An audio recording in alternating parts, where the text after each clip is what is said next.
Hi, en este vídeo vamos a ver el pasado simple. Empezamos por entender en qué consiste en español. Cuando hablamos de hechos que sucedieron en el pasado, ayer, la semana pasada o hace 10 años, utilizamos tiempos como trabajé, que es el pretérito perfecto simple, o trabajaba, el pretérito imperfecto. Estos dos tiempos verbales en inglés corresponden con el pasado simple, past simple, I worked. Vamos a ver cómo se construye el pasado simple en inglés. La mayoría de los verbos en inglés son regulares, pero hay un grupo de verbos irregulares. En los primeros formamos el pasado añadiendo la terminación ed a la forma base. Por ejemplo, el verbo work, trabajar, tiene el pasado worked. I worked, yo trabajé. Esta forma es igual para todas las personas. I worked, yo trabajé. He worked, él trabajó. They worked, ellos trabajaron. Los verbos irregulares, en cambio, tienen una forma específica para el pasado y esta forma es diferente para cada verbo. Por ejemplo, el verbo make, hacer, tiene la forma made. I made, yo hice. El verbo have, tener, tiene la forma had. I had, yo tenía. Vamos a ver ahora los verbos regulares. Empezamos por ver cómo se escriben. En los verbos que terminan en e, como live, solo tenemos que añadir de para formar el pasado. He lived, él vivió. Los verbos que terminan en Y son un poco complicados. Tenemos que mirar qué letra va delante. Si lo que va delante es una consonante, como en el verbo study, tenemos que quitar la Y y sustituirla por una I latina antes de añadir ed. I studied, yo estudié. En cambio, los verbos que terminan en Y pero delante llevan una vocal, como play, siguen la regla general. They played, ellos jugaron. Los verbos que terminan en la combinación consonante, vocal, consonante y su última sílaba es tónica, siguen una regla especial.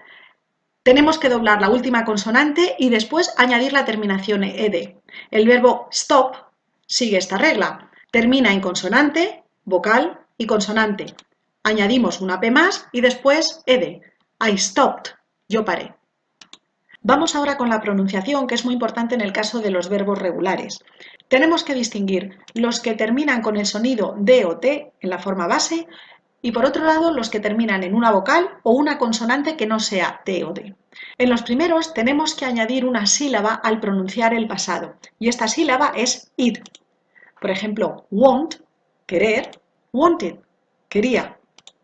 Decide, decidir, decided, decidí. Entre los segundos tenemos que distinguir dos grupos. Por un lado, los que terminan en vocal o consonante sonora.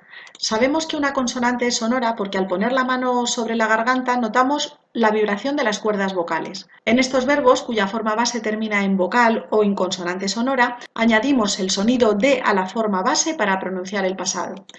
En los verbos que terminan en consonante sorda, el pasado se marca añadiendo el sonido T a la forma base.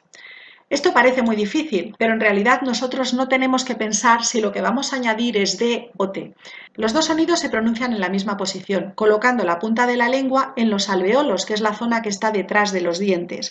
Lo que va a marcar que el sonido final sea una D o una T es la vibración del sonido que va justo delante. Si la forma base termina en un fonema sonoro, vamos a decir una D. Si termina en un fonema sordo, diremos una T, sin pensarlo. Live. Termina en consonante sonora, lived. Play, termina en vocal, played. En el otro grupo, work, worked. Stop, stopped. Los verbos irregulares no siguen esta norma. Tienen una forma verbal específica que hay que memorizar. En los diccionarios y en los libros de texto encontrarás listas de verbos irregulares. Este es un modelo de una lista de verbos irregulares. Siempre tienen tres columnas. A la izquierda la forma base, la segunda columna es el pasado simple y la tercera el participio. La que nosotros vamos a utilizar para hacer el pasado es siempre la segunda columna. Vamos a ver cómo funciona. Tenemos aquí una lista con tres verbos irregulares y nos vamos a fijar en los dos que tenemos en negrita. Make, hacer, tiene el pasado simple, made. James made a cake yesterday. James hizo un pastel ayer. Go, ir, tiene el pasado went. My friends went to the cinema last Sunday. Mis amigos fueron al cine el domingo pasado. Como siempre, en inglés tenemos que saber cómo se construye la forma afirmativa, negativa e interrogativa. Las afirmaciones se construyen sin verbo auxiliar. El orden es sujeto, verbo y luego los complementos. They stopped at 9 p.m. Ellos pararon a las 9. En las negaciones e interrogaciones sí que tenemos que utilizar un verbo auxiliar, y este es did, que es el pasado de do. Las reglas para construir negaciones e interrogaciones son las mismas que usamos en el presente simple. Did you go to the doctor? ¿Fuiste al médico?